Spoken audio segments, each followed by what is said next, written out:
கணியத்திற்கும் பெருமதிப்பிற்கும் உரிய அல்லாஹ்வுடைய நல்லடியார்களே, அல்லாஹ்வுடைய மிகப்பெரிய கிருபையால் இந்த ஃபஜ்ருடைய தொழுகையிலே அல்லாஹ் உங்களையும் என்னையும் சந்திக்க வைத்திருக்கிறான். இந்த நேரத்திலே நாம் ஒரு சில செய்திகளை குர்ஆன் மற்றும் ஹதீஸ்களிலிருந்து சிந்திக்க கடமைப்பட்டிருக்கிறோம்.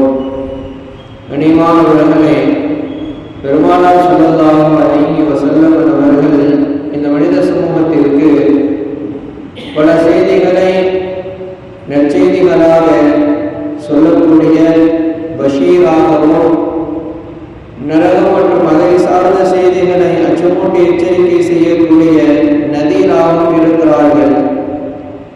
அப்பேற்பட்ட ஃபாத்திமுன் நபிக்கு முஹம்மது ரசூலுல்லாஹி ஸல்லல்லாஹு அலைஹி வஸல்லம் அவர்கள் நாம் எதற்கு வந்தோம், இந்த நோக்கத்திற்காக வேண்டி இந்த உலகத்தில் வாழ்கிறோம் என்பதை பற்றியுண்டான விஷயங்களை நமக்கு அவர்களுடைய திருமொழியின் வாயிலாக நமக்கு பல விஷயங்களை தருகிறார்கள். அதிலே மிக முக்கியமான இந்த தருணத்திலே நாம் நினைவு கூறக்கூடிய எச்சரிக்கையாக இருக்கக்கூடிய ஒரு ஹதீஸை நாம் கண்டிப்பாக பார்க்க போகிறோம். கண்ணியமானவர்களே, நானும் நீங்களும் இந்த துன்யாவை விட்டு ஒரு நாள் பிரிந்து போக போகிறோம். இந்த துன்யா என்பது இருக்கிறது, இது ஒரு நிலையற்ற ஒரு உலகமாக இருக்கிறது. இந்த நிலையற்ற உலகத்திலே அல்லாஹ் நம்மை ஒரு சில ஆண்டு காலங்கள் வாழ வைத்திருக்கிறான். இது பற்றி பெருமானார் அழகாக சொல்லி காட்டுகிற ஒரு ஹதீஸை நாம் பார்க்கிறோம். அபூ ஹுரைரா ரலியல்லாஹு அன்ஹு அவர்கள் சொல்லுகிறார்கள், பெருமானார் ஸல்லல்லாஹு அலைஹி வஸல்லமிடமிருந்து பெருமானார் சொன்னார்கள், அஅதல்லாஹு இலா அம்ரி, அல்லாஹ் ரப்பல் ஆலமீன் ஒரு மனிதனுக்கு 60 ஆண்டு காலங்கள் வரை அவனுடைய ஆயுட்காலங்களை நீட்டுகின்றார். அஹர அஜ்ருஹு, இன்னும் அந்த நாட்களை அவனுக்கு அல்லாஹ் பிற்படுத்துகிறான், அவனை வாழ வைக்கிறான். எதுவரை என்று சொன்னால் ஹத்தா பலகும் சித்தீன சனா, அவன் 60 ஆண்டு காலம் வரை வாழ்கிற வரைக்கும் அல்லாஹ் அவனுடைய ஆயுட்காலத்தை பிற்படுத்துகிறான். அவனுடைய ஆயுட்காலத்தை என்ன செய்கிறான்? நீட்டித்து வைக்கிறான். இது எதுக்கு அல்லாஹ் பண்றான்ங்கிறத நம்ம யோசித்து பார்க்கணும். அது பெருமானார் சொல்றாங்க, ஒரு மனிதர் நாளைக்கு என்ன செஞ்சிடக்கூடாது, அல்லாஹ்ட்ட போய், யா அல்லாஹ் நீ இந்த உலகத்துக்கு அனுப்புன, எவ்வளவு நாள் அனுப்புன அப்படிங்கிறதுக்கு மனிதன் கேள்விகளை கேட்குவான். அந்த கேள்விகளுக்கு பதிலே அல்லாஹ் சொல்லக்கூடியவனாக மாறுகிற அந்த தருணத்தை அல்லாஹ் மாற்றி அமைப்பதற்காக, ஏன்னா மனிதன் நாளைக்கு கேள்வி கேட்கக்கூடாதுங்கிறதுக்காகவே அல்லாஹ் என்ன செய்யறான், 60 வருஷத்தை அல்லாஹ் உனக்கு தரணும். 60 வருஷத்தை அல்லாஹ் உனக்கு தந்ததற்குண்டான காரணம், நீ நாளைக்கு அல்லாஹ்ட்ட போய், நீ எனக்கு கொஞ்ச காலம் தானே கொடுத்துறப்பே, அதுக்குள்ளே என்னை எடுத்துக்கிட்டேன்னு சொல்லக்கூடாதுங்கிறதுக்காகத்தான் நமக்கு என்ன செய்யறான், அல்லாஹ் 60 ஆண்டு காலத்தை அல்லாஹ் நமக்கு நீட்டித்து நிலைத்து தருகிறான். ஒரு சிலருக்கு 40, ஒரு சிலருக்கு 30, ஒரு சிலருக்கு 20, அதற்கும் கீழும் நோந்தாகக்கூடியவர்கள் இருக்கிறார்கள்.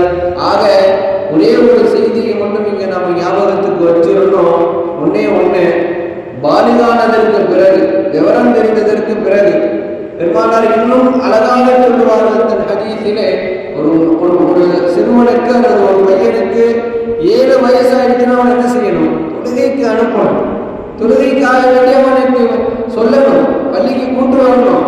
நம்ம வீட்டில் எத்தனை 7 வயசு பிள்ளைங்க இருப்பாங்க? யோசிச்சு பாருங்களேன். இங்கே வந்திருக்கக்கூடிய பஜாரில் இருக்கக்கூடியவங்க வீட்டில் 7 வயசுலேருந்து 70 வயசு வரைக்கும் இருக்கக்கூடிய சின்ன பிள்ளைகளிலிருந்து பெரியவங்க வரைக்கும் எத்தனை பேர் இருப்பாங்க? நம்ம பெரியவங்களை கணக்கெடுக்க வேணும், சின்னவங்களை எடுத்துக்கணும். ஏன்னா ஹதீஸின்படி நம்ம பேசுவோம். 7 வயது இருக்கிற குழந்தைகள் நம்முடைய வீட்டிலே எத்தனை பேர் இருப்பாங்க? அவங்களை நம்ம எத்தனை வாட்டி எழுப்பி கொண்டிருப்போம், எத்தனை வாட்டி கூட்டு வந்திருப்போம்? யோசிக்கணும்.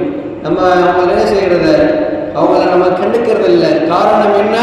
சின்ன பிள்ளை தானே, செத்த நேரம் படுத்துக்கிறட்டும், செத்த நேரம் படுத்துக்கிறட்டும், செத்த நேரம் படுத்துக்கிறட்டும். எத்தனை வயசு வரைக்கும் படுத்துக்கிறாரு? செத்த நேரம் 38 வயசு வரைக்கும் படுத்துக்கிறாரு, 40 வயசு வரைக்கும் படுத்துக்கிறாரு. ஏன் இப்ப 70 வயசு வரைக்கும் கூட படுத்துக்கிறவங்க எத்தனையோ பேர் இருக்கிறாங்க. பஜரை மிஸ் பண்ணிட்டு, 5 வேலை மிஸ் பண்ணிட்டு. இப்ப யோசிக்கணுமா இல்லையா? ஏன் பெருமானார் 7 வயதில் நமக்கு கட்டளை பிறப்பித்தார்கள் என்றால், 5இல் விளைவது 50இல் விளையாது என்பதாக சொல்வதை போன்று நம்ம 7 வயசுல அவனுக்கு பள்ளியை காமிச்சு கொடுக்கணும், தொழுகையை கற்றுக் கொடுக்கணும், மார்க்கத்தை நம்ம சொல்லிக் கொடுக்கணும். இதெல்லாம் சொல்லிக் கொடுத்தா தான் அவன் என்ன செய்வான்? அவனுக்கு பருவமடைகிற போது எல்லாத்தையும் சரியா செய்வான். அப்ப பருவம் அடைந்து விட்டான் என்று சொன்னால் அவன் மீது தொழுகை ஃபர்ல். 7 வயசுல அவனுக்கு முஸ்தஹபு மாதிரி, அதாவது அவன் செய்யலாம், செய்யாமலே இருக்கலாம். ஆனா செய்வதற்குண்டான வழிமுறைகளை கற்றுக் கொடுக்கணும். நல்லா யோசிச்சு பாருங்க. இந்த துனியா ஒரு தேர்வகம் மாறி, இந்த தேர்வு எழுதிக்கிட்டு இருக்கிறோம். நம்ம நாளைக்கு எல்லாம் நமக்கு மறுமையில ரிசல்ட் தருவோம். நம்ம ரிசல்ட் நம்ம யோசிச்சு பார்க்கணும்ல. இப்போ நம்ம சொல்லிடக்கூடாதுல்ல, ஸ்கூல்ல இருக்கிற பிள்ளைங்க தான் டீச்சர்கிட்ட சொல்ற மாதிரி, எனக்கு எங்க சார் நீங்க டைம் கொடுத்தீங்க நான் பரிச்சை எழுதுறதுக்கு அப்படின்னு நம்ம கேட்கக்கூடாதுன்னு நாளைக்கு அல்லாட்ட போய். அதனால தான் நமக்கு என்ன செய்யறான்? 60 ஆண்டு காலங்களை நமக்கு ஆயுளாக தருகிறான். அந்த ஆயுள்காலத்தை வச்சு நம்ம என்ன செய்யணும்? பயன்படுத்தி அல்லாஹ்விற்கு, அல்லாஹ் ரசூலுக்கு பொருத்தமான வாழ்க்கைகளை வாழ வேண்டும். கனிமானவர்கள் நம்ம யோசிக்கணும். இந்த துன்யாவினுடைய வாழ்க்கை என்பது சம்பாதிக்கக்கூடிய வாழ்க்கை. உடனே நம்மளால சிந்திப்பாங்க, வெளிநாடு போய் சம்பாதிக்கிறது. அந்த சம்பாத்தியம் அல்ல. சம்பாத்தியம் என்று சொன்னால் மறுமை உலகிற்கான நன்மைகளை சம்பாதிப்பது, மறுமை உலகிற்கான விஷயங்களை நாம் சம்பாதிப்பது. அல்லாஹ்வுடைய பொருத்தத்தை சம்பாதிக்கணும், ரசூலினுடைய வழிமுறைகளை செய்து அதன் மூலமாக வரக்கூடிய நன்மைகளை சம்பாதிக்கணும். இது மாதிரி உண்டான செய்திகள் நம்ம சம்பாதிப்பதற்கு உண்டான காலம்தான் இந்த துன்யாவினுடைய காலம். இந்த துன்யாவினுடைய காலத்தை நீங்களும் நானும் தவறவிட்டு விட்டால் நாளைக்கு மறுமையிலே சென்று நாம் பதில் கூற வேண்டும். அல்லாஹ்விடத்திலே பதில் கூறாமல் நாம் என்ன செய்ய முடியாது? நம்முடைய இறுதி முடிவிற்கு செல்ல முடியாது. நன்கு யோசித்து பாருங்கள். நம்முடைய இறுதி முடிவு ஒன்று சொர்க்கம் அல்லது நரகம். சொர்க்கம் என்று சொன்னால் அது இறைவனை வழிபட்டவர்களுக்கு, இறைவனை திருப்திப்படுத்தியவர்களுக்கு, இறைவனே கதி என்று இந்த உலகத்திலே வாழ்ந்தவர்களுக்கு. ஆனால் நரகம் என்பது இந்த உலகத்திலே இறைவனை மறந்தவர்களுக்கு, இறை கட்டளைகளை மறுத்தவர்களுக்கு, இறைவன் தன் வாழ்க்கையிலே இல்லை என்று நினைத்தவர்களுக்கு. நாம் யோசிக்க வேண்டும், நம் முடிவு எப்படி இருக்க வேண்டும் என்று இந்த துன்யாவிலே நாம் முடிவு செய்ய வேண்டும். என்றாவது ஒரு நாள் மூத்தாக போகிறோம், என்றாவது ஒரு நாள் கபருக்கு போக போகிறோம், என்றாவது ஒரு நாள் அக்ஸருக்கு போக போகிறோம். இறுதியிலே நம் முடிவை நீங்களேயே முடிவு செய்து கொள்ளுங்கள்.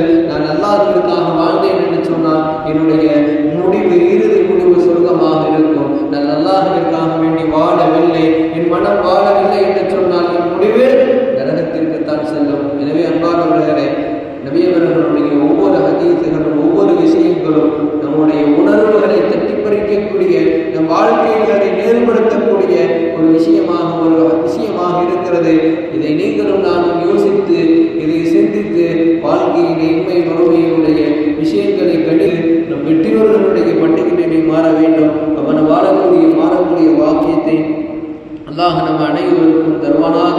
இந்த ஆயுள் காலங்களை இறைவனுக்காக பயன்படுத்தி அவனுக்காக வேண்டிய நம்முடைய முடிவை ஆக்கிக் கொள்ளக்கூடிய நசீபை நம் அனைவருக்கும் தருவானாக. நம்முடைய முடிவை அல்லாஹ் ஜல்லஷானஹு தஆலா சொர்க்கமாக ஆக்கி தந்து அந்த சொர்க்கத்தில் ஜன்னத்தில் ஃபிர்தௌஸாக நம்மை முடிக்கச் செய்வானாக.